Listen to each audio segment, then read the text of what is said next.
The train had already started. The old cars, pushing each other, picked up speed. The station platform, stained with rain puddles like camouflage, slowly floated along the train. Against the background of leaden clouds, the silhouette of the Kursk railway station was already projected and swiftly rushed back. "Comrade Lieutenant, what are you doing? Are you deaf? Go to the carriage, as I told you. It's cold." An elderly conductor pulled me inside the vestibule. The door, into which the prickly, wet wind was blowing, slammed shut. Somehow the invisible threads that connected me with Moscow, which was receding, were severed at once. It was hot in the commander's car. In a thick pall of smoke from the stove and tobacco dimly shone through the light bulbs. Passengers neatly spread out overcoats, housily settling down on the hard shelves. A leisurely muffled conversation was heard. "What, Lieutenant? Are you looking for a seat? Sit down. You can sleep on the third shelf, you're still young." The grey-haired commander with a sleeper on his green buttonholes smiled at me and moved over to make room for me. Opposite, in the dense shadow falling from the upper shelf, it was not without difficulty to discern several figures in gymnasium. A young female military doctor smiled sadly, clearing away the smoke. "Yes, we used to go from Kursk station to the resort, and now to the front." My neighbour turned to me. "And this is your first time, Lieutenant, to the front?" "Nothing. Remember, the devil is not as bad as they make it out to be. Here, I'll show it to my son if I have to," and the old captain threw some Hitler's iron crosses on the folding table. "The most difficult thing at the front is to get to your unit. I know from personal experience. But together with the unit, with my own, everything is easier." Soon I was able to fully appreciate the wisdom of these words. I did not know what unit I would be sent to and on what part of the front it was located. But the desire to get to my, still unknown to me, unit as soon as possible increased to the point of pain. On the typed form of the prescription was typed a dozen words on a typewriter rank, surname, first name and patronymic, and then in the appropriate columns was written Company Commander, Saint. Anna, to the disposal of the General. Anna, at the disposal of General Bordzilovsky. In the personnel department in Moscow, briefly explained that the General is the head of the engineering troops of the Voronezh front, and that he would decide my future fate. At that time it was hard to assume that it would take a week and a half to get to the unit, located only 600 kilometers from Moscow. As soon as I laid down on my overcoat, I immediately fell asleep. Through the dream I heard that there was a check of documents, that the train driver won the duel with the pilot Messerschmitt, that the military doctor from our car was called to the wounded women. I woke up from the explosion of bombs in front of Michurinsk. The train did not go further. German aviation bombed the tracks. We had to leave the warm wagon, which had become so cosy. It was already quite light when we walked along the sleepers to the beautiful station of Michurinsk, fortunately, remained undamaged. The military commandant's assistant on duty, who was darting between the echelons, informed us that no trains would go to Gryazny until the tracks were restored. "And you, Comrade Lieutenant, will have to make a detour through Tambov," he said. "Go to the receiving station. I will notify." At night, long before the late winter dawn, a working train was leaving for Tambov. That suited me. The small local carriage was filled to capacity with young people. The windows taped with strips of paper and tightly curtained isolated us from the outside world. A single bulb, like the moon from behind the clouds, illuminated the carriage a little. The girls sang and the guys picked up a song popular at the time. The beloved city can sleep peacefully, and dream dreams, and turn green in the spring. They're singing as if nothing had happened, as if there were no war. Grinned the woman sitting on the sack. The district route to the front headquarters passed through Tambov, Balashov, Poverino. At each of these stations transfers and languid waiting for trains. Military echelons were delayed for a short time while the locomotive was changed. Red Army soldiers with kettles, as if with grenades, attacked the station boilers. The anti-aircraft machine guns on the platforms occasionally poured out a stream of tracer bullets and froze in mute expectation. At these moments everyone, as if spellbound, fell silent for a moment and looked in the direction of the fiery coloured dots. The dead-end station with an unusual name Anna, not far from which the field headquarters of the Voronezh front was located, met me on a marvellous winter day. The sun's glare illuminated the first snow that had fallen during the night. The station platform and the lonely station house seemed like islands in a snow-white sea. It was obvious from everything that the early winter of 1942/43 had immediately taken hold. Lonely sledges and people in overcoats were moving towards the blue-black forest in sharp contrast to the snow, sometimes falling half a wheel into the loose snow. A small gazik overtook us. Only when we came close to the edge of the forest we could see the camouflaged barriers. Here, in the woods, it was not easy for a newcomer to find the dugouts of the engineering department of the front. General Y.V. Bordzilovsky was with the troops. In the log shelter I was received by a stocky Colonel V.K. Belyakov. Do you know mines? What kind? Finally, the academy is engaged in mines as it is required by our serious adversary. It's time. Let's send Colonel Krasnov to the Special Forces Brigade. He's short-staffed. They had a car from them yesterday, but it's a pity we didn't get there in time. Now I'll have to get there myself. Having received a new order, I got to Replenishment, where the headquarters of the 42nd Separate Engineering Brigade of Special Purpose. In a 2-story wooden house, lost among the hills on the outskirts of the district centre, it was quiet and little reminded of the war. The deputy commander of the brigade, Lieutenant Colonel N.V. Petrov, turned out to be a sociable man. He was interested in the Military Engineering Academy, evacuated in 1941 from Moscow to Frunze, asked about the teachers. And now to business, suddenly changed the subject. Lieutenant Colonel, we'll send you to the 210th, to Mysyakov, a combat commander. Sapper Chapai, sometimes and can do something naughty. He needs competent commanders, and you'll need his experience. There's a Pompokos from the 200th. Go with him. That day my lonely vagrancy ended. Together with the battalion's toboggan wagon, we moved towards the Don. Well, young man, you're dressed out of season. I'm so cold. General Moroz doesn't like to joke. Having uttered these words, V.V. Kizelev, the assistant to the battalion commander on the economic part, ordered the captain to pick me a half-coat, felt boots, and a Nushanka hat. Slowly the sledge moved between white hillocks on the snow-covered road. Frozen snow crust squeaked under the skids. The riders shouted at the horses, which were covered with sweat, and flicked the reins. We walked on foot, pushing the heavy sledges uphill and sitting on them downhill. Just like in 812, the same sleds help. Are you smiling?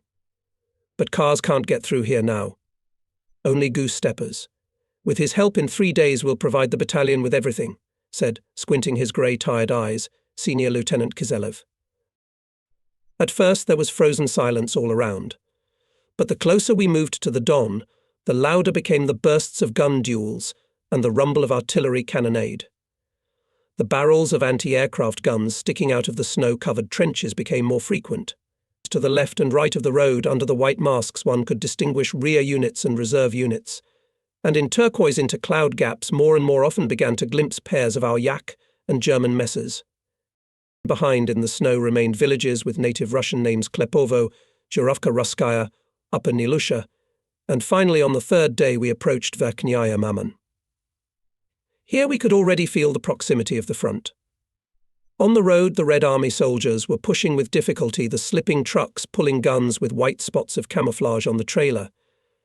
Behind the hillocks, in the gullies, in the fields, between the woods, the attentive eye could notice the branched snow tracks, the transparent blue shadows of artillery firing positions, the solitary figures of soldiers, the small black spots of the entrances to the dugouts. Everything said that here, in the snow, there is its own, carefully hidden from the enemy's eye, tense troop life. The short winter day was burning up. The bright crimson circle of the sun, which foreshadowed a strong wind for tomorrow, had already disappeared behind the hills. Our toboggan wagons set up in a wooded ravine, 2 or 3 kilometers from the Don.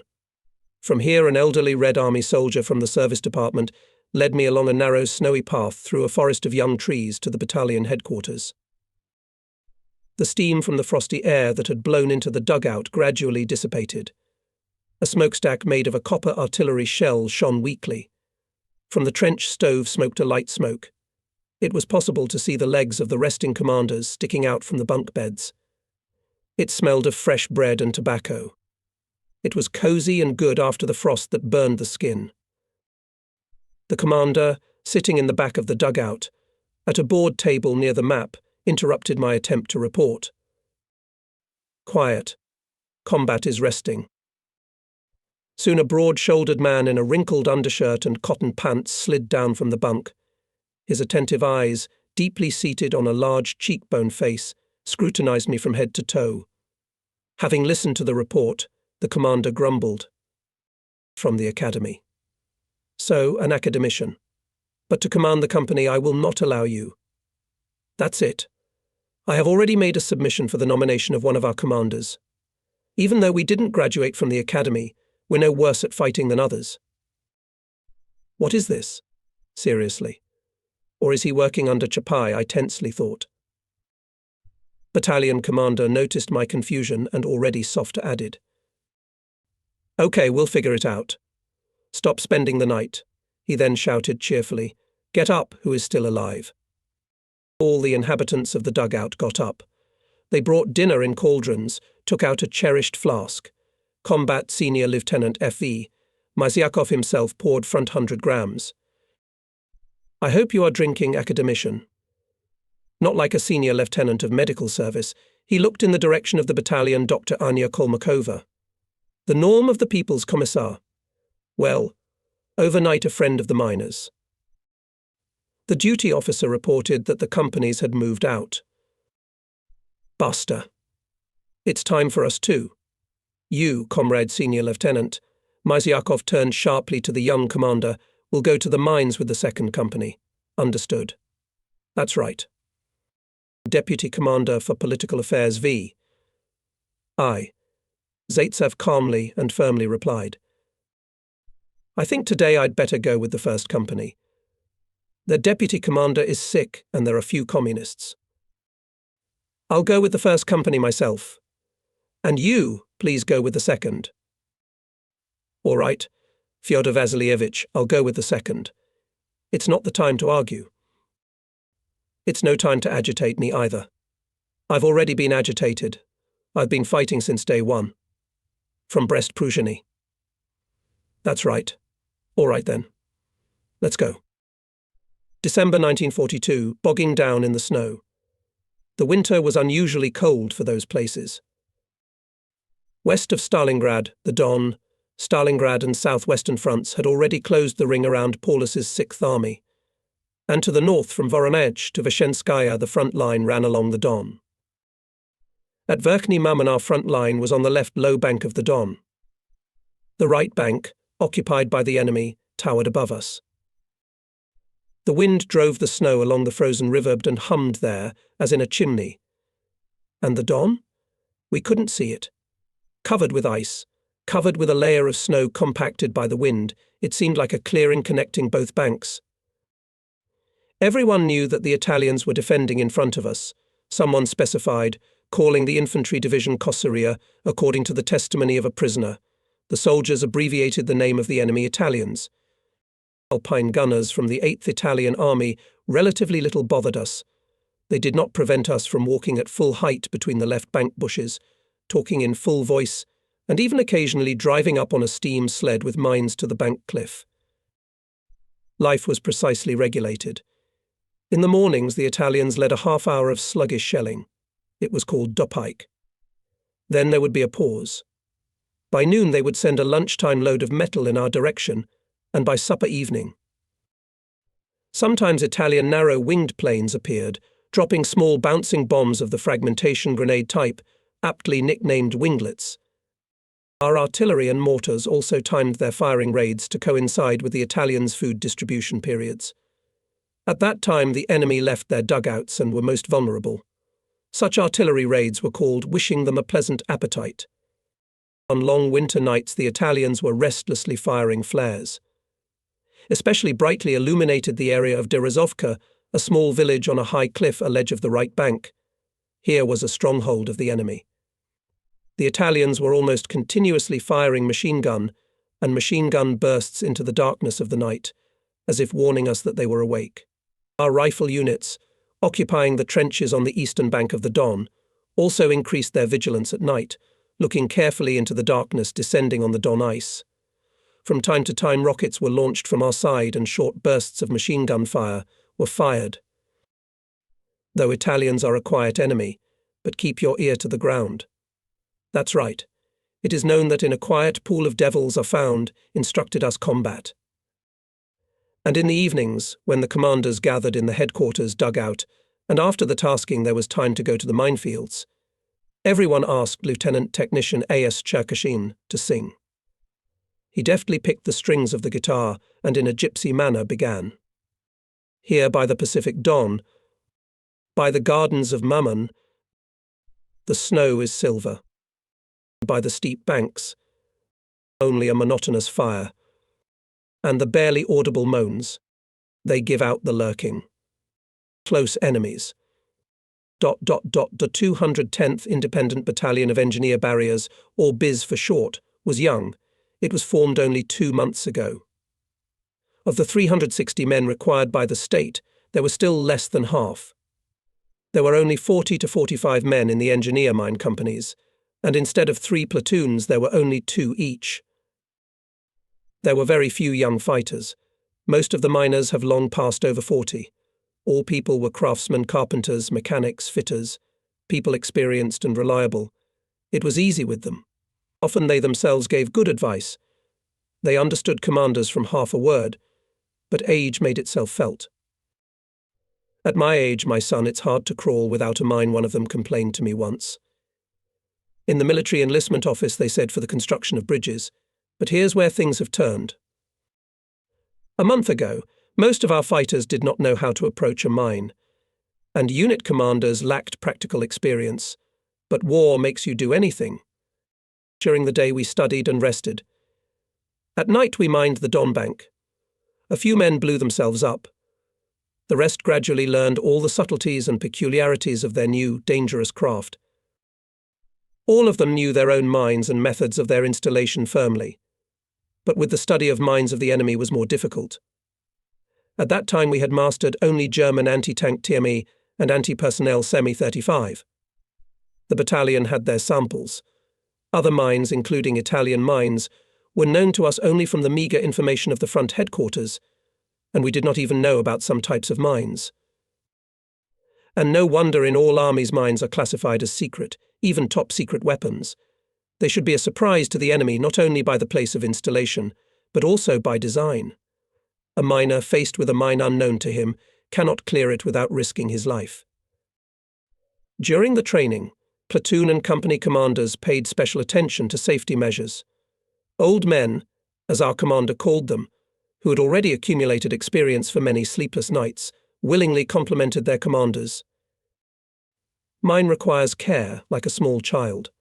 Here patience and love above all. And it happens that the mine is worse than the most capricious old woman you do not know from which side to approach. The old men were carefully preparing for each exit. I noticed it at once, as soon as they put me in the platoon dugout of the 2nd Company. "Why are you up early?" appealed to them Deputy Company Commander V.N. Nazarov, holding back a kind smile on his thin face. We would rest for another 3 hours. "Start early, the heart is glad," joked full and cheerful Red Army P. N. Bovin, the soul of the platoon. "And how are things in Stalingrad? Have you heard anything new, Comrade Deputy Commander?" "Things are hot. We're surrounded in a way Hitler never dreamed of. He's trying to break through from the outer front, but no way. The times are not what they used to be. Even cannons will fade now."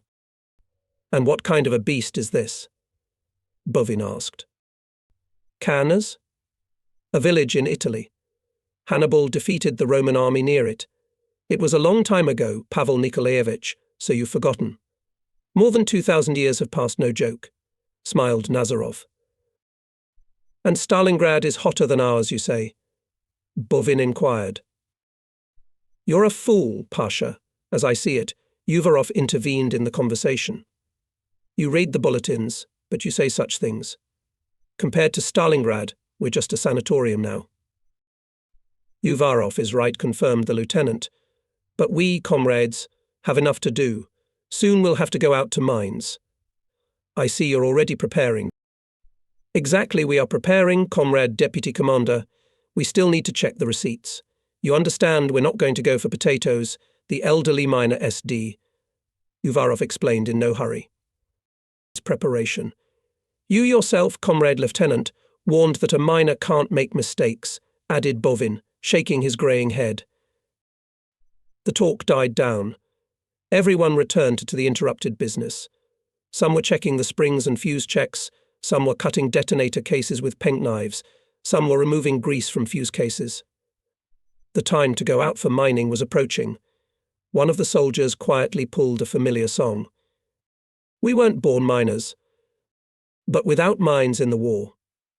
The mines were set off at nightfall.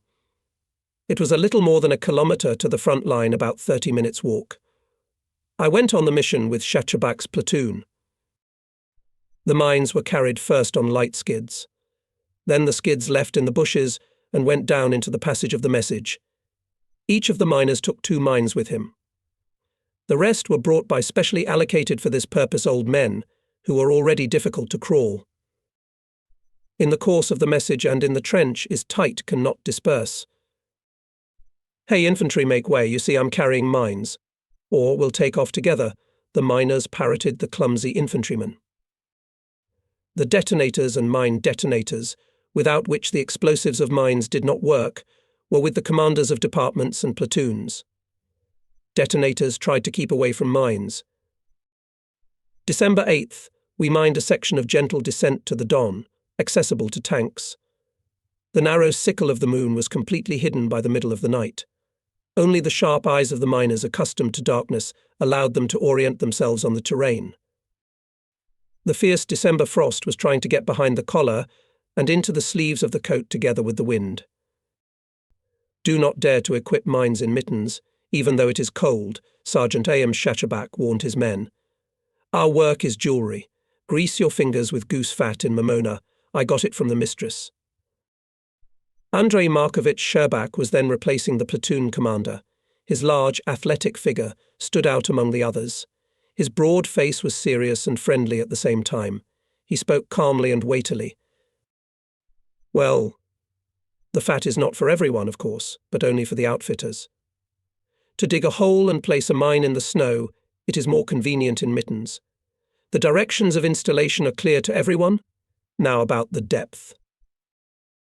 The sergeant looked in my direction, slightly restraining a smile, let's test the newcomer, and asked, Why, Comrade Lieutenant, at what depth to put mines today? The question is simple, and how to answer it more precisely. I painfully began to remember the lessons on mine work at the academy. That's when I felt the lack of practical experience. It all depends on the density and depth of the snow cover. What do you think? In such snow 30 centimetres with tamping perhaps, answered, smiling, Shebak. I only had to agree with the experienced sergeant. Spreading out among the squads, the miners got out of the trench and crawled, dragging the mines behind them. The border of the minefield was about 20 metres from our first trench. They installed anti-tank mines Yam 5, a box mine. The miners jokingly called them pits, and the installation and especially the removal of these mines the game in the box. Don't play in the box, but don't play in the box was a common saying among them. In the conditions of evacuation of industry from the western regions, these mines became indispensable because of the simplicity of their manufacture. In the harsh 40-second oblong wooden boxes for mines were made in woodworking factories and in semi-artisanal workshops. The box was the body of the mine. 2 briquettes of ammonite and a Tolka checker were put into it, and a simplified fuse with a mine detonator was inserted into the side opening. The play on words to play in the box had a special meaning when mined box mines. But this phrase did not reflect the actual state of affairs. In case of explosion of 5 kilograms of explosives from a person or a group of people, nothing was left. Naturally, the most experienced and reliable sergeants and Red Army soldiers were allocated to equip the mines. At that time, platoon commanders themselves often performed this operation. Special attention was paid to safety checks and mine detonators MD. These MDashki the heart of the mine. They give life to the explosion explained to newcomers, experienced miners. Do not joke with the detonator. Sometimes that and the click is triggered. You put it in a pencil case, then both he and you will be calmer. 3 hours had passed since the beginning of the minesweeping. Miners in pairs began to return to the trench. Everyone was rubbing their fingers, stiffened by the frost, dancing, squatting on squats, smoking cigarettes. The Italians opened a quick artillery and mortar fire. The devils are awake. Did they see it? But bursts were heard to the right and left of the minefield, and in depth behind our trench. Fyodor Puzanov didn't come back. God knows where he disappeared to. After all, he was already crawling to the trench, the soldiers reported. We have to look for him. It wasn't the Italians who took him. Maybe during an artillery attack. It'll be light soon. Sergeant Sherbak looked anxiously at the sky. Who will go in search? I, Yerats, a thin, 35-year-old Red Army man with a pleasant face that always expressed a slight surprise, volunteered to go. Both miners and infantrymen watched him carefully from the trench. Oh, I wouldn't run into a mine myself. An agonizing half an hour passed. Here he was, dragging Fyodor.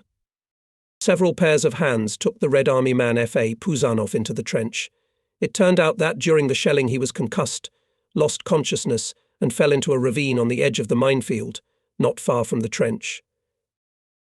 I would probably have frozen among the mines if it hadn't been for Viktor, Puzanov said.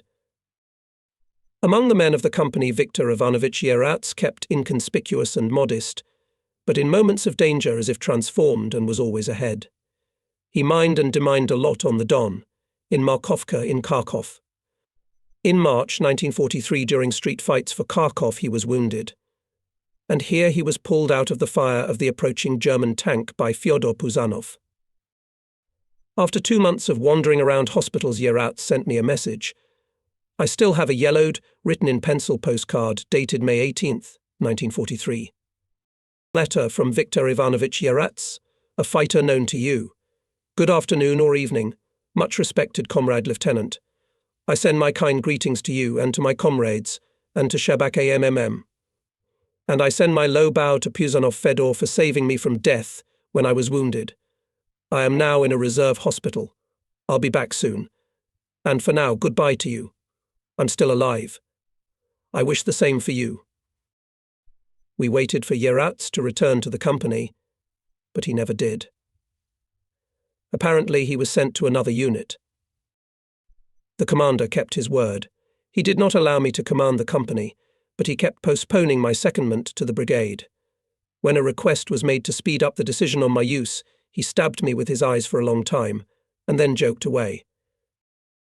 Don't hurry, academician, before the father in the heat. We'll decide everything in due time. Soon after that, D.S. Zhigalov, a tightly bunched, very pleasant lieutenant, who was acting as the battalion adjutant, came into the company dugout. Friendly patting me on the shoulder, he said. Don't take offense at the commander. He wants to keep you in a mine quarantine. That's for sure. I excitedly asked why Mysyakov disregarded the order of the deputy commander. Dmitry Stepanovich thought about it and, smiling, replied, To God high, to the bosses far, and to the enemy hand in hand. Be patient. I think you are just being tested as a newcomer. As for the relationship between our commander and his superiors, it's not an easy matter. He's a man of desperate courage. And it seems to me he's afraid of nothing and nobody in the world. A few days before the Don offensive, I was summoned to the headquarters.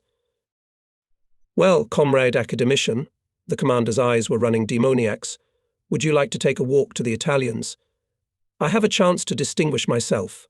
That's it. The commander's reconnaissance of the engineering equipment of the enemy's front line was being prepared. With the onset of darkness, 7 men in white camouflage jackets came to our first trench at the edge of the shore. We won't let them on the ice. No command. The commander of the rifle platoon raised his automatic rifle. But the command caught up with us. We quickly overcame 120 to 140 meters of the Don ice by rapid runs. We could hardly catch our breath. The wind was howling hard. We listened to it. Our heart was beating every second we were on the shore occupied by the enemy.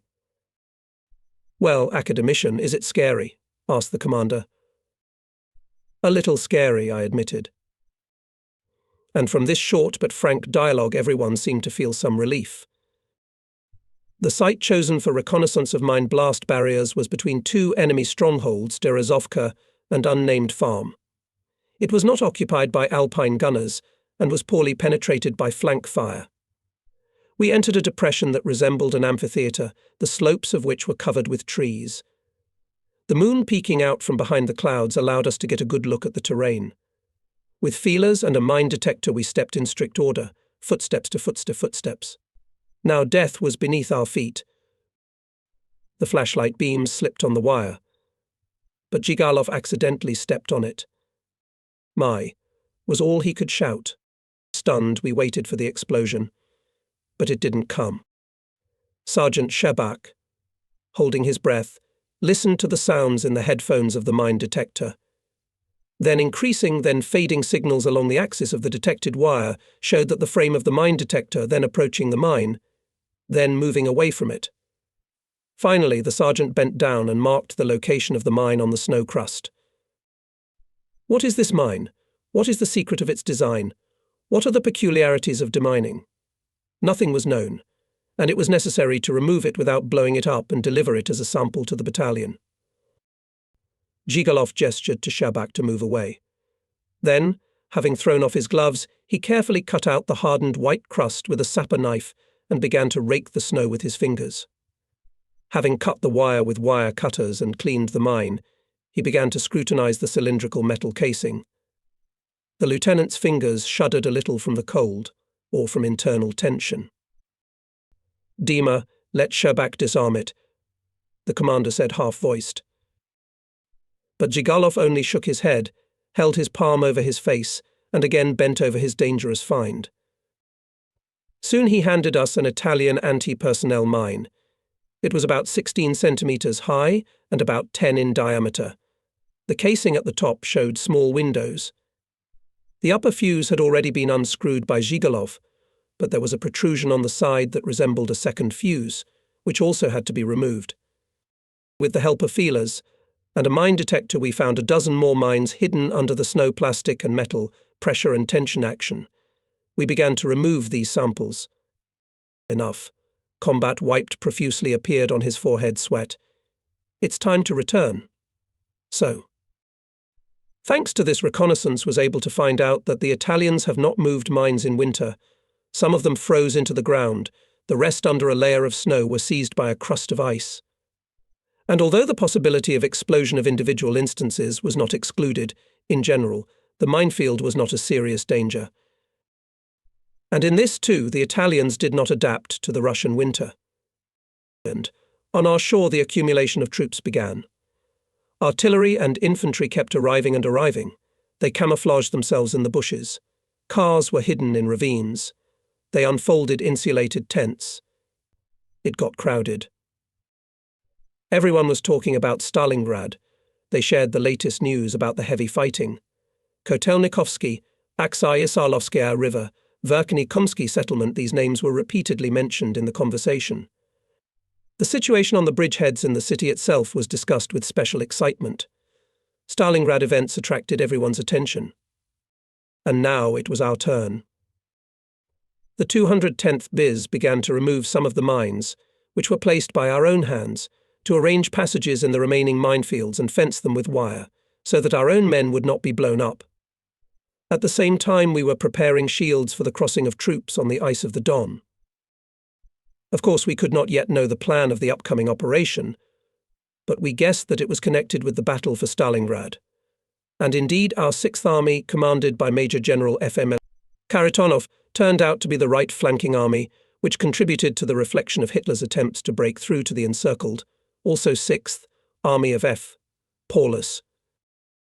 On the night of December 16th, 1942, in the battalion no one slept. The last preparations for the offensive were finishing.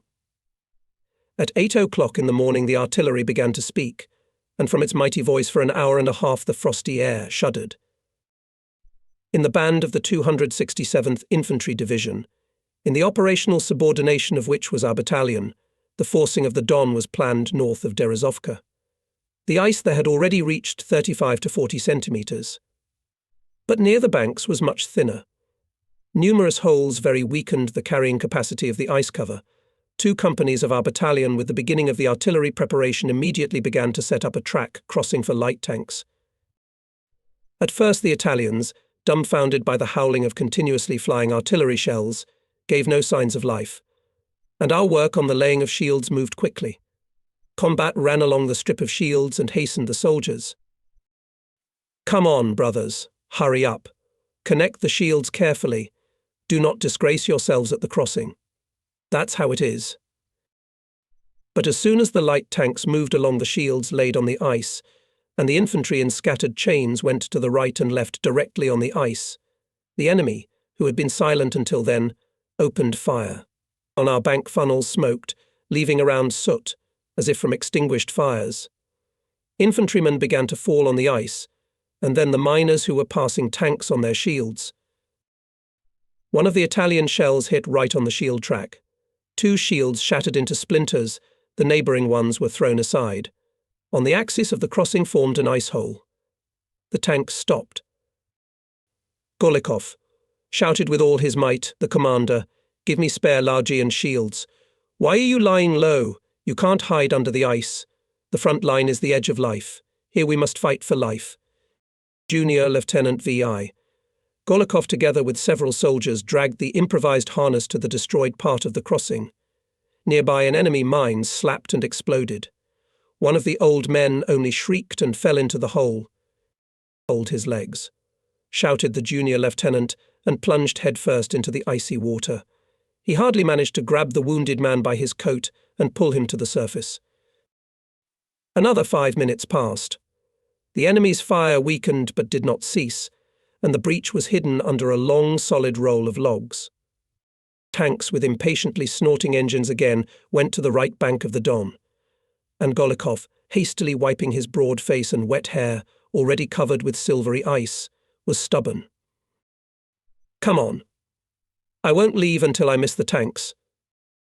At that time our 2nd Company was already making passages in the mine barriers on the enemy's bank, near the place where I went on reconnaissance. This work was headed by Deputy Polite V.A.N. Nazarov, the company commander, was in the hospital. "Punch through the extended bravely. We'll check the passage after. Don't be afraid. We won't fly higher than the sky," he shouted to the young skinny junior Lieutenant V.I. Baikov. Following the detonation of elongated charges Tolka checkers attached to a narrow board ski, miners with mine detectors and probes were moving, neutralizing the few surviving mines in the passages. On the fenced passages safely crossed the minefields of the Italians about a dozen of our tanks.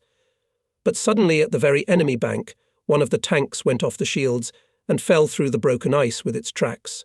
Movement on the crossing was again stalled.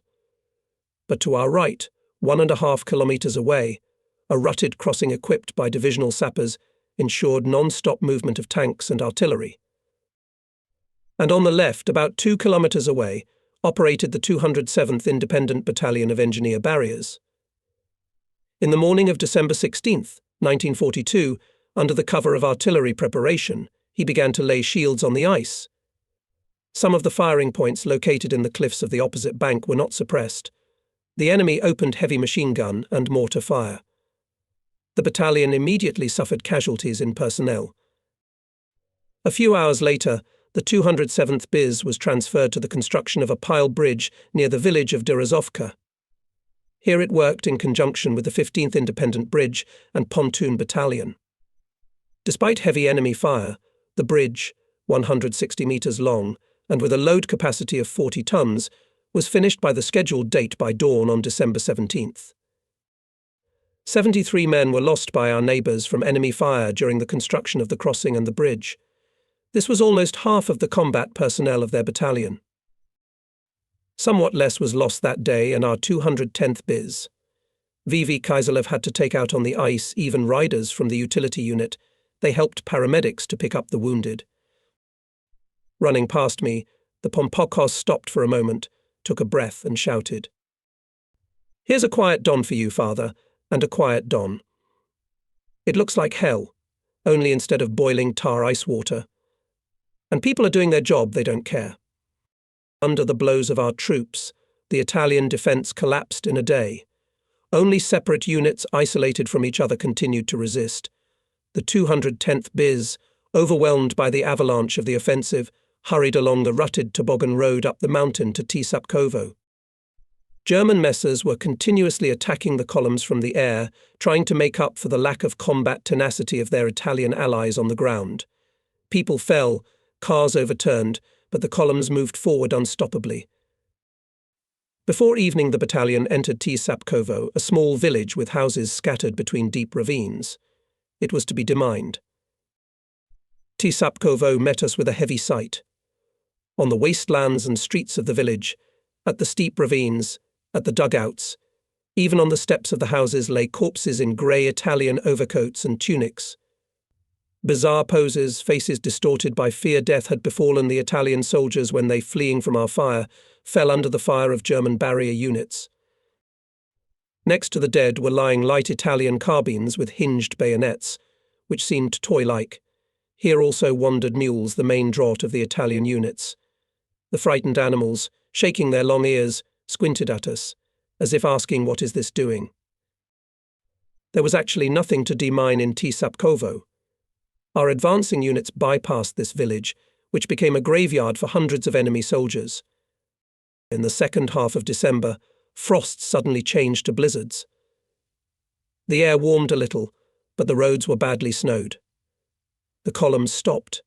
Even tanks sat on their bellies. Deep ravines, treacherously camouflaged by snow, became traps for them. In the area of Tala, all troops and population were put on clearing roads for the passage of tanks and vehicles. Deep passages appeared in the snow-covered fields. On one of these trenches we arrived in Kantemirovka. This militarily important point had already been liberated by the 17th Tank Corps of Major General of Tank Troops P. Poluboyarov. The railroad station Kantemirovka was piled with boxes of ammunition and some bales. Nearby warehouses were bursting with stocks of canned fish and meat, galettes and cigarettes in colourful packaging, from pasta and rum in barrels. Dozens of Fiat trucks froze in the streets of Kantemirovka, with their blunt muzzles in the snow drifts. And between the motionless Fiat's hungry mules, dragging empty sleds, were hanging around. Kantemirovka was a supply station for the 8th Italian Army. Here concentrated everything that was intended for the soldiers, officers and generals of the divisions Chile, Kossiria, Sforziska, Pasubio and Torino. The tankers did not have time to put up guards. Representatives of the front intendant had not yet arrived in Kantemirovka, so there was no order in the warehouses.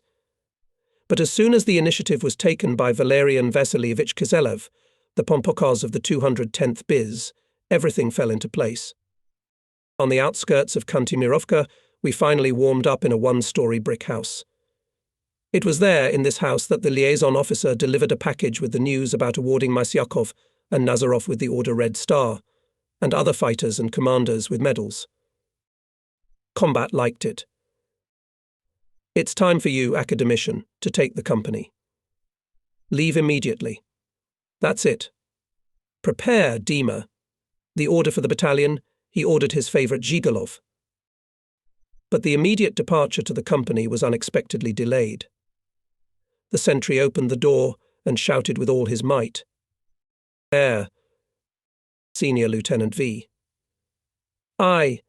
Zaitsev jumped out on the porch and immediately returned. "Airborne, brothers." Indeed, on a wide clearing just opposite the house we occupied, a large transport plane was landing with a heavy rumble. Black crosses on the fuselage left no doubt about its belonging. Could it be a paratrooper? In such an airplane could be at least 30 paratroopers, the fight with which did not bode well for us except for a squad of fighters from the control platoon. There was no one with us. Having run a little on the ground, the airplane stopped at the frozen lake. To fight, commanded the commander. We lay down in the bushes, closely following the plane. Afraid, shouted Masyakov. Crawl closer. We'll take it with our hands. We got the birds. A machine gun burst from the airplane made us stop. We began to dig in the snow with our hands. Oh, I wish I'd captured the airplane. That's a trophy. Dreamed aloud Dima Zhigalov. Maybe we should send for the tankers? They're not far away, suggested the more practical Zaitsev. No way, grumbled the commander. We'll manage on our own. That's how it is. The door of the plane opened. There was a gangway. On it quickly descended a German in a flight jacket and rushed to the engines. Handy Hochsch. Surrender, shouted Masyakov. We opened fire. The German pilot nervously looked around and hurried back to the gangway. The left engine started. Will they really take off? But the heavy plane only slightly turned in our direction. 2 Hitlerites went down the ramp. Something was handed to them from behind. They immediately lay down in the snow and fired several long machine gun bursts at us. The crew left the plane. 6 Hitlerites ran through the bushes to the lake, shooting away as they went. We rushed after them. At that time there was an explosion. Hundreds of small fragments split the air. The Nazis fell into the snow. The first explosion was followed by a second. Apparently in the plane burst boxes of ammunition intended for the encircled-in Stalingrad army of Paulus. There appeared a 30 Checkers tankers came to our aid. They got the only surviving crew member of the German transport plane as a prisoner. Already in the dark I arrived in Bairy, a tiny village about 20 kilometers southwest of Kantemirovka. Here I was to receive the 2nd Engineer Mine Company. Not without excitement I stepped over the threshold of a half-snow-covered house. Company Petty Officer P. K. Kara, an elderly man with a wrinkled face, having learned about the purpose of my appearance, kindly said, "Oh, TC good, because our Zovsim is not that." Senior Technician Lieutenant V. Malinin, seeing me, at first embarrassed, and then wheezed. "Thank God. Only I don't envy you." It was a man of about 40 years old. He had just returned from the hospital and looked really not that. And he was in a bad mood. Immediately talked about the shortage the company has only 49 people instead of 108, according to the staff. He began to complain about his fate. An hour later I went to the 1st platoon. A.S. Rublenko, a stocky, childish-looking rider and orderly, was worried. I'd better not get to the Nemetzis. On the outskirts of Kaskovka was the leading edge of our defence. Here was a stronghold of the 2nd Battalion of the 846th Rifle Regiment. In the battalion, commanded then by Senior Lieutenant N. I. Igumenov, there were almost as many fighters as in our company. And the platoon of Junior Lieutenant Baikov had to cover the defence of the riflemen with mines. We approached a crooked house. A grey-haired, thin Red Army soldier came out to meet us. Private Vysotsky, supporting his bandaged hand, he reported and immediately asked, "Aren't you, I don't know your rank, the new commander?" And how did you know about Malinin's replacement?" "Soldier's ingenuity. We've been waiting for a long time, and you're on the company horse." "Where's the platoon now?" "On a mine clearance. Not far away, about 300 meters from here." "I'll lead the way." "Are you wounded?" "Why aren't you in the infirmary?" "If we go to the sanitary unit with every trifle, there'll be no one to work." We could see a few vague silhouettes through the snow. We went towards them. "Comrade Lieutenant, Mikhail Andreevich, this is our new company officer," Vysotsky introduced me. Lieutenant Zharov, my deputy introduced himself. He was 10 years older than me and already had a solid combat experience.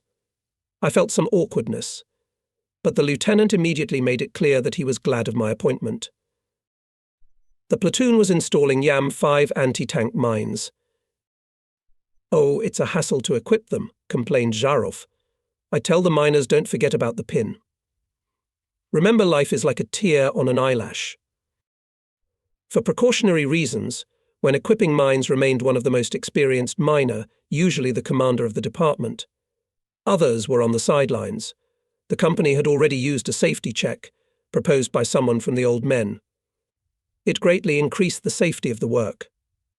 Darkness and snow limited visibility to 1.5 or 2 meters. In order not to get lost, not to fall in with the enemy, a rope was attached to the miner's belt. Feeling it, people felt braver. In the neutral zone, this rope was a means of communication with their own. And I was not surprised when I saw Junior Lieutenant V.I. Bykov pulling the ropes restlessly. "I wish they hadn't broken.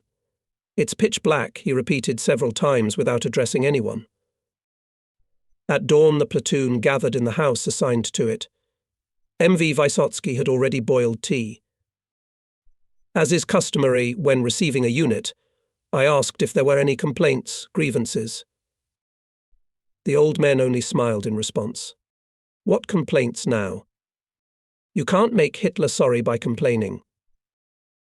It was 1943. In the field, the chilling wind whistled a monotonous tune. With a piece of ice cream bread, the skin on my lips was torn off. Frost and wind burned faces, and battle reports burned hearts.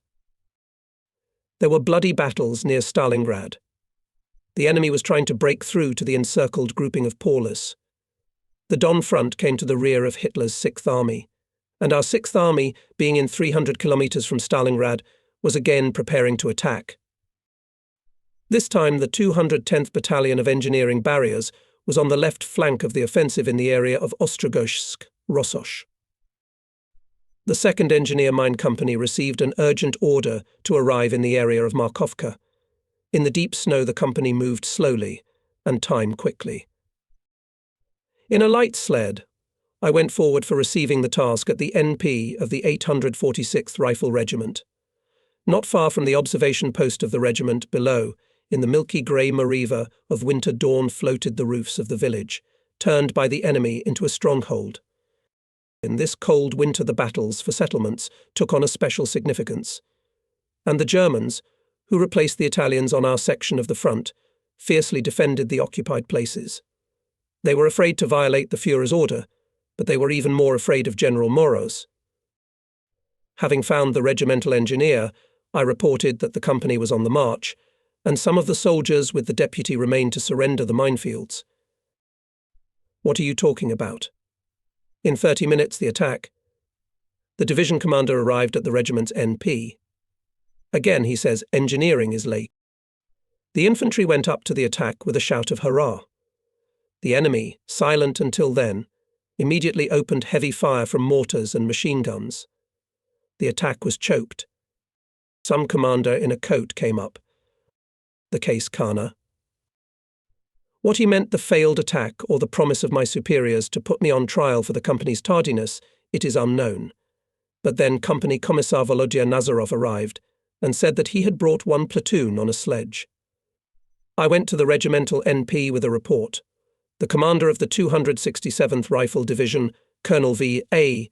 Gerasimov, was already there. "Come up, Lieutenant," he said strictly. "You need to provide passageways for the 1st Battalion." 2 sleds, on which 8 or 9 miners were hardly accommodated, rushed down. The horses, sensing the danger, carried quickly. We could hardly hold on to the sledge. Further, everything was like in a dream: wind, bullets, snow, mines. Passages in mine barriers were not easy for us. Having barely moved off the mountain, where the observation post was located, we found ourselves in a narrow ravine, shot by the enemy. The wounded horse, furious with pain, dragged one sledge straight into the fire until it fell. The other sledge managed to wrap up in a side branch of the ravine. We got our breath. Looked around. listened to where the shooting was coming from. We seem to have settled down, Comrade Lieutenant. We can set tasks, Junior Lieutenant VI. Bykov turned to me. But it was up to the commander of the 1st Rifle Battalion, ASSS Sokolov. We have not been dusty, aristocrats of engineering, met us with Bykov's Senior Lieutenant Sokolov. By the way, it is dangerous to ride on sledges nowadays. You can go straight to the Kroats. How many passes can you make? 3, 1 squad per pass. The battalion commander, leaning out of the snow trench, showed the axes of future passages on the terrain. Everything under the snow is hidden, Sokolov said quite loudly. And when they went into the attack, they left so many men behind. Bullets from above, mines from below. The sun appeared. The snow became dazzlingly silvery. The repeated artillery preparation rang out, and 3 mine squads crawled forward, following together with Bykov behind the squad Sergeant V. I, Pilipsev, I followed the squad. Pilipsev, I saw well how in front of me 2 fighters with feelers, behind them 1 with a mine detector, then the sergeant himself, and 2 more miners crawled on the right and left. The probing began from the place where the first fighters who had attacked here a few hours ago had fallen. The detachment had already advanced 50 meters on the place of the supposed minefield, and, judging by the actions of the miners, they had not yet found mines. But here Pilipsev slightly lifted up, swung the cat on the rope and threw it forward. Then, pulling the hook on himself, he caused an explosion. By the nature of the explosion and the scattering of metal balls that scattered across the snow, it was not difficult to determine that these were the infamous anti-personnel springminen. How much trouble these mines gave us at the front. In a metal cup was a cylinder with explosives and 300 shrapnel. 3 fuses were screwed into the top cover of the mine. 1 was a pressure fuse with 3 tendrils and 2 were tension fuses. When triggered, the bouncer charge ejected the mine from the cup, and it exploded at a height of about 1.5 meters, scattering shrapnel within a radius of up to 20 meters. These mines were also intended for our brother miners. They were usually used to cover anti-tank barriers. And this time the scattered shrapnel seriously wounded one of the miners, hit a sergeant. But one of the soldiers, who was near the mine, remained unharmed. The lucky man got into the dead space, which was not affected by shrapnel. In the future, miners sometimes used this weakness of the generally very effective German mine. Following the springminen found quite deeply sitting under the snow TMI-42 German anti-tank 8-kilogram round mines with metal bodies. The first 3 miners marked their locations, and Pilipsev and one of the old men rather quickly freed them from the snow, and then simply dragged them away from the passage. There was no time to remove, as it was supposed to be done. TMI's fuses with short and thick mine detonators. When infantrymen of Senior Lieutenant Sokolov with shouts of "Hurrah!" were already running past us through the passage in the mines, enemy volleys echoed in the frosty air. That was the last thing I heard. A flicker of flame flashed in my mind's eye, flaring brightly in the thick smoke that obscured the sparkling whiteness of the snow. The red flap instantly grew to a huge ball of fire. It also went out suddenly. Darkness came. I fell into blackness. It's hard to say how much time passed. Somewhere far, far away, a whisper was heard. He's finally regaining consciousness. I recognized the voice of Emin. Volodina, the company's military officer. So, alive. But along with the first joy arose a heavy anxiety. With difficulty raised leaden eyelids, saw next to the smiling face of Masha Volodina. She was opening her mouth wide, obviously. She was screaming, but only a faint whisper reached me. Strongly concussed. But you are very lucky. The sun had already set. The quilted blanket of clouds seemed pink from the last rays of the daylight, hidden behind the hills. And in the village the shooting was still going on in some places. The next day, before leaving the liberated village, the company said goodbye forever to 2 elderly miners and a sergeant. Serious, concentrated they lay before us, and even the young sergeant seemed much older. "And you barely dodged yesterday, too," shouted in my ear Volodya Nazarov, who among us thought then that Volodya himself had only a few months to live. A mournful salute from machine guns and rifles rang out. We said goodbye to our comrades in arms and walked forward, leaving behind us 3 low mounds with pyramids. Already far beyond Markovka company caught up with Lieutenant M.A. Zharov. With 2 sergeants and a squad of soldiers, he arrived after the surrender of minefields in the area of Kaskovka, Rudovka. Several days of separation, because of the rapidly changing events, seemed to him, apparently, a long time. He hugged Nazarov and me, and then, lowering his eyes, gloomily said, "Sergeant Chernish was lost. The best mineral, such a good-looking guy, and how stupidly it turned out. I can't forgive myself." And the case was like this.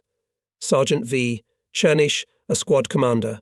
Chernish was sent with Private A, Sereda to Rudovka. The night was dark, frosty. The wind mixed up all the snow trails and toboggan tracks. The miners lost their way and wandered for a long time. When the outline of a house appeared in the snowy haze, they accelerated their steps without hesitation.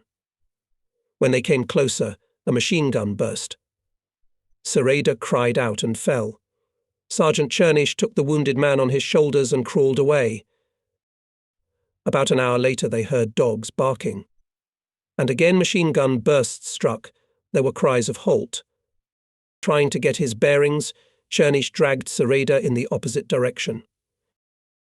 In the morning, at Sereda's request, the exhausted sergeant left him in a dilapidated, lonely shed and went to his own men for help. All this was told later by the recovered Sereda, and 2 kilometers from the barn, Lieutenant Zharov found the body of Sergeant Chernish covered with snow. Nearby lay a black German automatic rifle. Not far away, the corpses of 2 Hitlerites were found. About what happened after Chernish left his wounded comrade in the barn, we could only guess. The rifle division with which our battalion continued the offensive was transferred from the Voronezh front to the southwestern front. We stepped on the Ukrainian land. The winter was unusually snowy. The prickly wind and frost were penetrating both behind the felt boots and under the sheepskin coat. Many soldiers and commanders, who were in the frost for several days in a row, despite the good clothes, got frostbite. The front line became discontinuous. In villages and in district centres were equipped with strongholds and defence nodes of the enemy. To repel a settlement meant to rest in warmth and to expose the enemy to frost. Fighters jokingly called it a freezing tactic. The deep snow cover stopped automobile transportation. There was neither strength nor time to clear the roads by hand. Ammunition supply was carried out on sleds. Regimental and divisional artillery was dragged through the snow by slow but strong oxen. When the road section was cleared, a division of rocket mortars appeared, supporting the division's offensive with the fire of their Katyushas. On January 19th, Nazarov and I were summoned to the commander's office to receive a new assignment. In a hotly heated hut near Novopskov, we met the commander of the Katyusha division, Guards Captain I. Podoprigora. On his pale face stood out black eyes and moustache. Without letting out of his mouth a pipe in the form of Mephistopheles' head, Podoprigora was encouraging the commander. "It's good for you, sappers. There's nothing to answer for. But I have secret machines. Try to abandon or let the Germans seize them. You've found someone to envy." Mysyakov began to boil. "What's it to you, Dandy? The road will be cleared." He went out tube 05, on his own again, and changed his firing position to a warm stove. "I guess you decide who lives cheerfully and freely in the war." Volodya Nazarov joined the conversation. A sapper, an intendant, an infantryman, an adjutant, an airborne paratrooper, but not me. Is that right? Combat immediately put an end to the argument. "You're a friend, Podoprigora, but I won't give you a platoon. I'm carrying out the last order." "That's right." And the commander ordered support the infantry. We unfolded the maps. The situation in the division's offensive zone became more complicated. The village of Novopskov could not be captured from the start. In regiments there was a big shortage, the soldiers were exhausted by continuous battles, and the artillery lagged behind. Hitlerites stubbornly defended a large district centre. They desperately clung to 2- and 1-story good houses. There was a danger of being drawn into long and exhausting street battles. In this situation, the division commander decided to withdraw the rifle units that had occupied the eastern part of the village and replace them with our battalion and the division's chemical company. The main forces of the division were ordered to make a covert night march maneuver to bypass Novopskov and strike from the rear. Your company to replace the 2nd Rifle Battalion. Mysyakov held a red pencil on my map. Put everyone in line riders, cooks and other company intelligentsia. But watch that Hitlerites didn't get wind of the shift. And if they do, stand to the death. With the onset of darkness, the company began to replace the infantrymen defending the captured outskirts of Novopskov. Platoon commanders arranged the soldiers in pairs. The enemy was throwing flares and firing sluggishly. Together, with the commander of the 2nd Rifle Battalion, we went around our defense area, running from house to house and hiding behind hastily arranged barricades. There were no signs of life in the houses. The inhabitants either left or hid in cellars. All night our miners fired and periodically discharged rockets in the direction of the invisible enemy, diverting his attention. Before dawn we heard an unusual noise and suspicious fiddling from the enemy. Somewhere in the distance a firing duel had started. "Comrade Lieutenant, the Krauts are getting away. We must pursue." Panting from running, reported my deputy in formation M.A. Zharov. Gathering fighters at the church, on the dome of which already played cold January dawn, we moved forward. The enemy was hastily leaving the village, leaving the wounded and artillery. The division continued the offensive day and night. We slept on the move and during short breaks, slept on sledges, haylofts and only occasionally in houses. Near Belokorakino company caught up with Mysyakov. "Which platoon is closer?" he asked from the start. "Urgent task. To build the NP, the time one night." Not listening to the report on the situation in the company, the commander smirked. "Well, so what? It's difficult for everyone. Here with me, Colonel Gerasimov at the command post reported on the phone to his superiors about the difficulties, and ended like this: in the snow, on oxen, we win." Sheltering from the wind in the barn, Mysyakov unfolded the map and poked a pencil at the point planned for the equipment of the division observation post. "You, academician, know fortification better than other company men. Told about Verbanai others. You take the lead." "That's right. Show me what you've been taught. I'll be there at dawn." We were used to not seeing Mysyakov for days at a time. He appeared in the company suddenly. He familiarized himself with the situation, clarified the tasks and rushed to other units. That day he acted as usual. Having finished talking, the commander jumped into the sled, but suddenly turned around sharply. "Yes, I forgot to warn about the mines they put a few days ago, miners, 207th Biz. Look, you to demine. Be careful, understand?" He showed the area where the mines were planted on the map, which was torn up by the wind. "So don't forget, in the snow, on oxen we win." It was not easy to find the mines placed behind enemy lines by the 207th Biz a few days ago. For some reason we didn't get the forms for the mines we had laid. And yet Sergeant Shetak with Red Army men Puzanov, Yerats and Tolstikov quickly found what they were looking for. The first group of mines was found at the fork of the highway. A large German artillery tractor blew up there.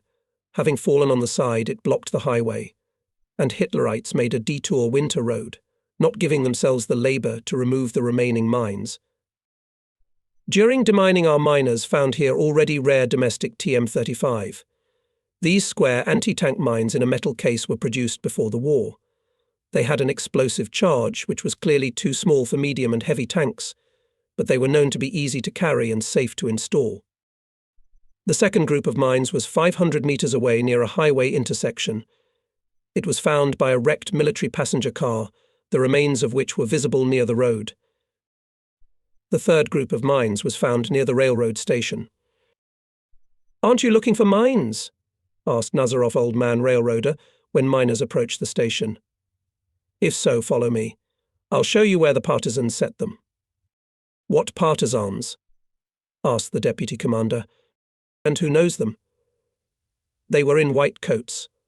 I was on night duty, but I was afraid to approach them, and so I was tortured by the fascists. How did they know about the mines, Grandpa? They guessed by the explosion. Thanks to the old railroader, the men of the company disarmed the third group of mines quite quickly. If it were not for the old man, we would have had a lot of trouble, Nazarov reported to me. And almost died fighter Ryadnov. He was seriously wounded. It's not easy to look for a mine in the snow. Still, the miner made a mistake. And when we gathered in the school building to warm up and rest, Nazarov, wiping the misted machine gun, half-voiced sang. We were all wrong once. In studies, friends and love, but only for a minesweeper payback, is in the soldier's blood. Since the beginning of 1943, the commanders of the units were allowed to replenish on the spot to the staff at the expense of persons liable for military duty. This was done, of course, in coordination with village and district councils. We searched for 15 sappers who were surrounded in 1941 to 1942 and temporarily settled in the nearest villages. Most of them were eager to continue their service, so got into the company GP, Shulga, A.I. Bogdanov, N.G. Kolodyazhny, and some other fighters. They quickly mastered the new types of mines, techniques of mining, methods of disarming explosive barriers. At the same time, in the company returned 2 elderly Red Army soldiers SD, Uvarov and Z. Garifilin, who were due to wounds in the army hospital. Both of them happily hugged their commanders and company comrades, told them how hard they had worked to be sent to their native battalion, having rejected the most tempting offers. For more than a week they persistently searched for the company. They travelled either by hitchhiking or by sledge, and in the last days they had to make a lot of distance on foot, following the traces of parts that were moving forward. And here caught up. During one of the political informations, Nazarov very skillfully cited this case as an example of devotion to his unit. And later, after leaving the encirclement near Kharkov, many soldiers with the same persistence in a very difficult combat situation managed to find the remnants of our company and joined it. The replenishment came. It's time to solve an important problem. The company cook must be changed, Nazarov persistently told me. Or am I wrong? Kushakov and cooks badly, and just the sight of him sour the soup. And the ancients said that the way to the heart of a soldier is through his stomach. Well, we'll have to pick one of the newcomers. I've been looking, I've been talking. No one responds. First they say you have to fight with a mine, not with a kettle. That's right. Let the soldiers choose for themselves. The cook was Pavel Nikolaevich Bovin, an elderly mineral, a jolly man and a joker who had fought in the First World War.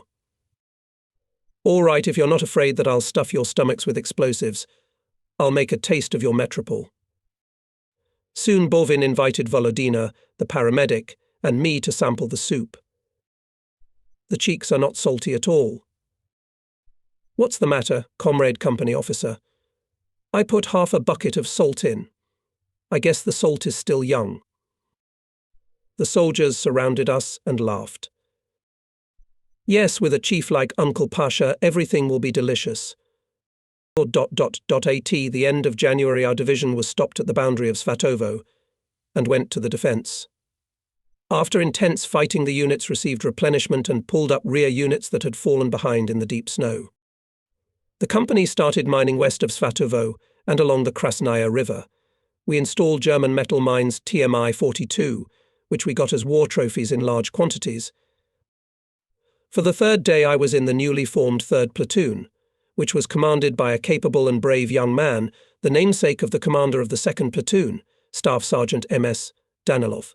During the day held classes with the replenishment, and at night we checked how the newcomers learned the installation of mines.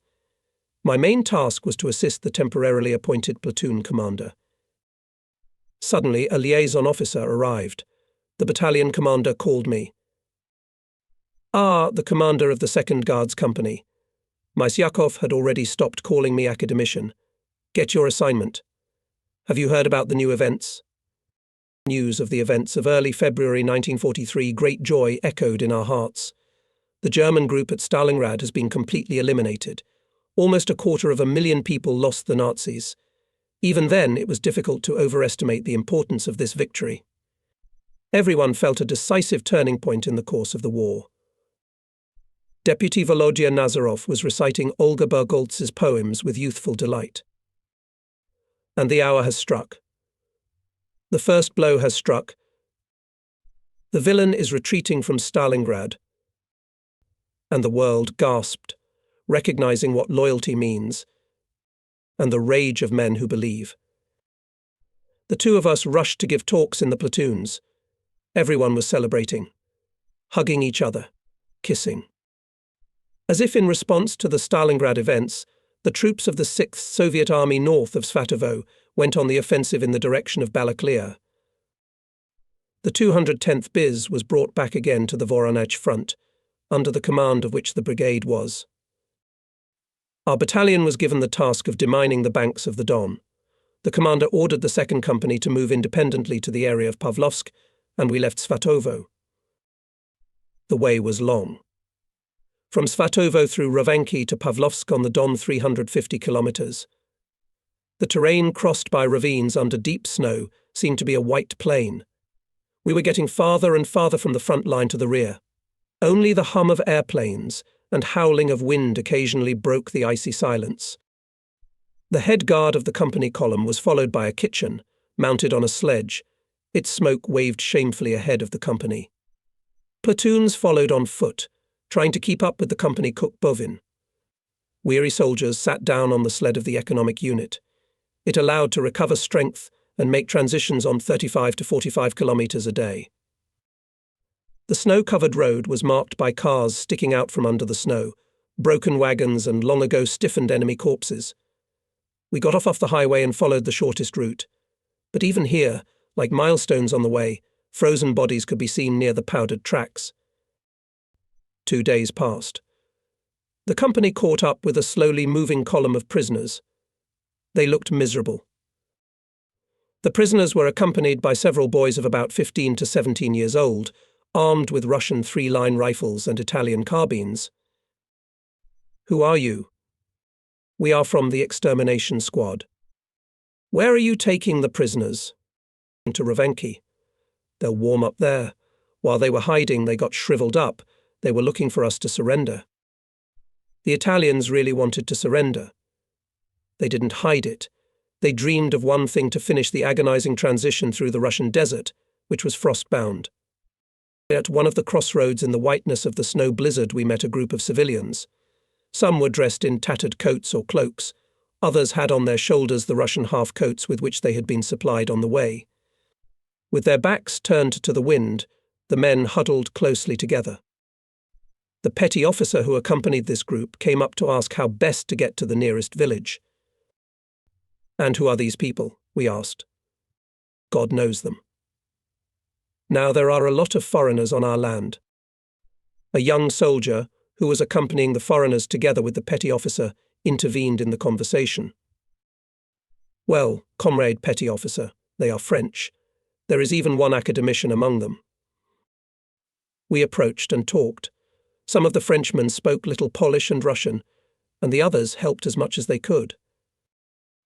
All of them were arrested at different times in France and ended up in fascist concentration camps. About a month ago, Hitlerites transferred Frenchmen from the concentration camp, which was in Poland, to trench work.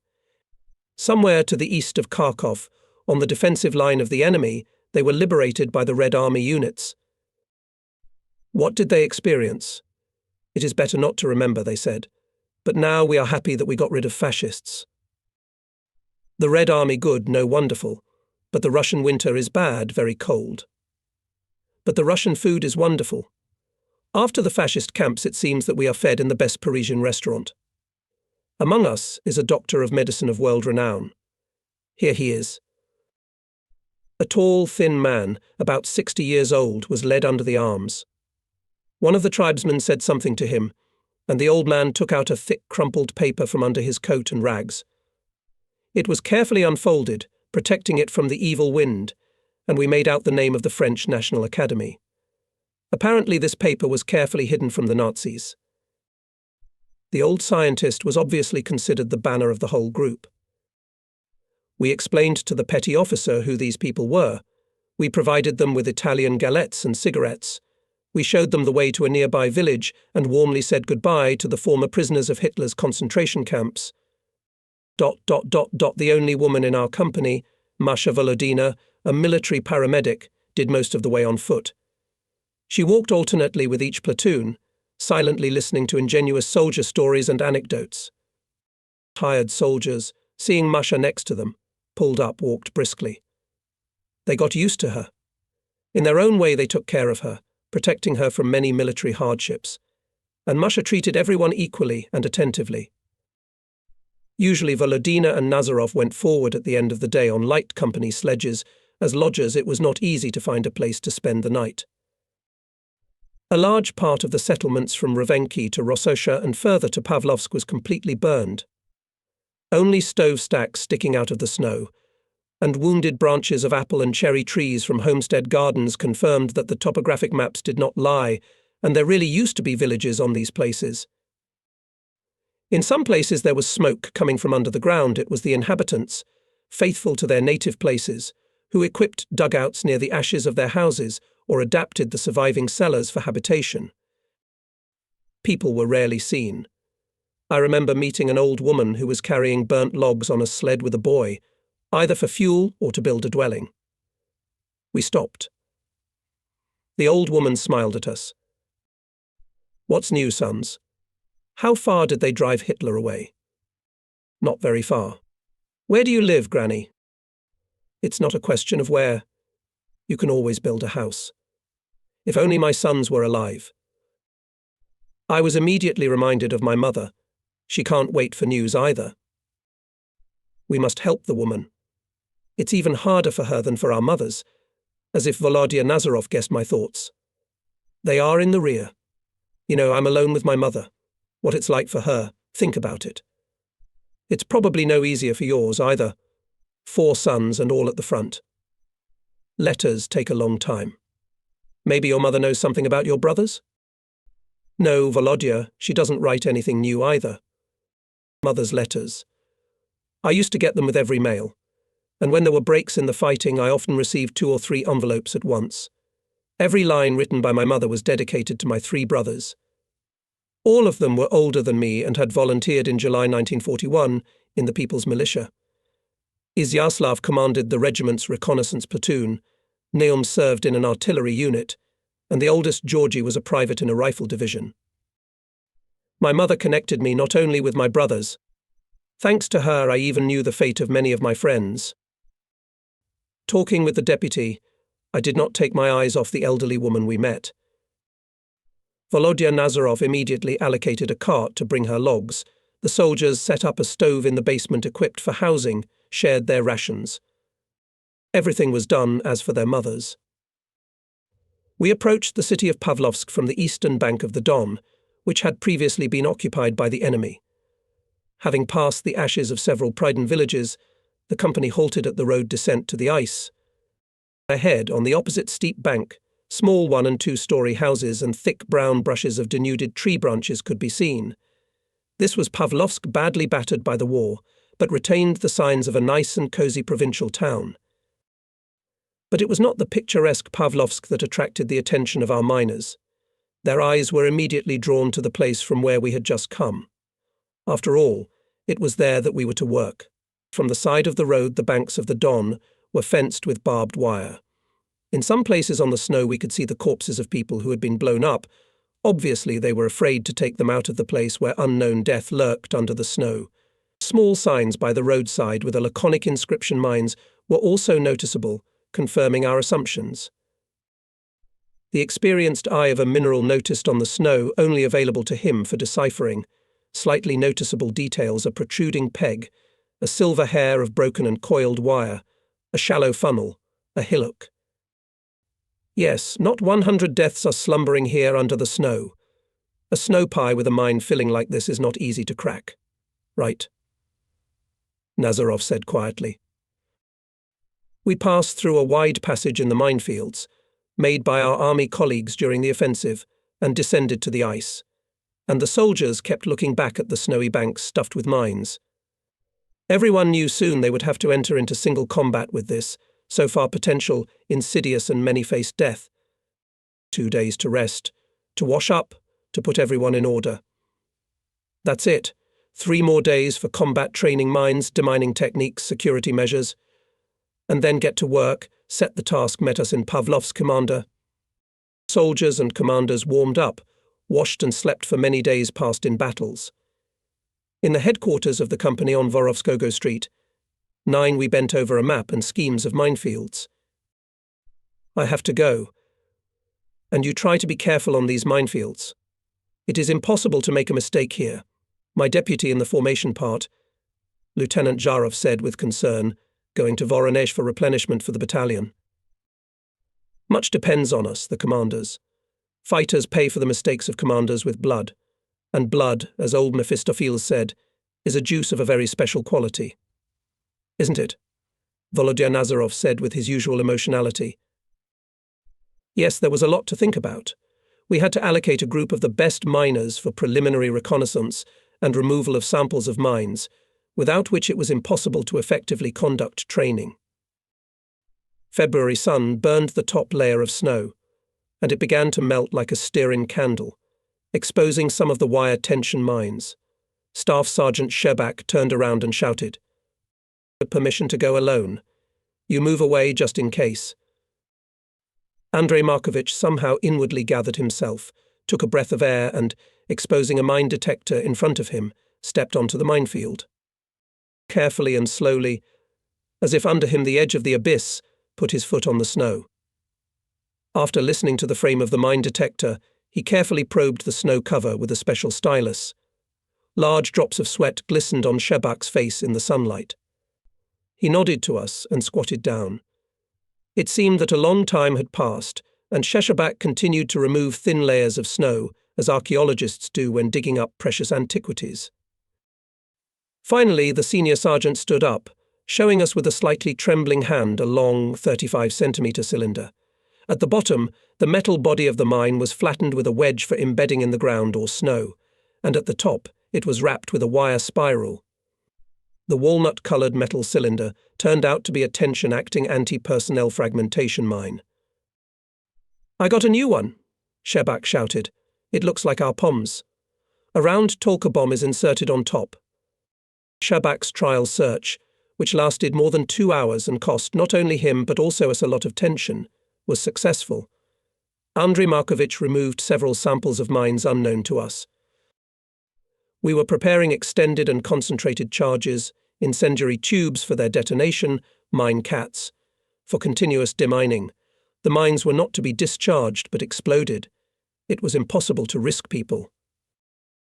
And yet the next day, when on the order of the commander additional samples of mines were taken off, one of the experienced mine scouts, Senior Sergeant Nikolai Goncharenko, exploded. The company paramedic Masha Volodina and the young mistress of the house Raya Ponomava gave the wounded first aid and quickly sent the senior sergeant to the field hospital. He lost a lot of blood. A month and a half later, we received a letter from him. "Hello, my dear commander. I'm on the mend. Please give my regards to all the company men. Write to me, please. While in the hospital, I want to know your life, as if I stayed with you in the ranks. And goodbye for now," wrote a modest and thoughtful Pomkomvzvodka platoon. Not long, however, we had to stay in the Don town of Pavlovsk. The order on urgent transfer of the battalion to Kharkov stopped the work that had just begun. The complete demining of the banks of the Don was postponed for the time being.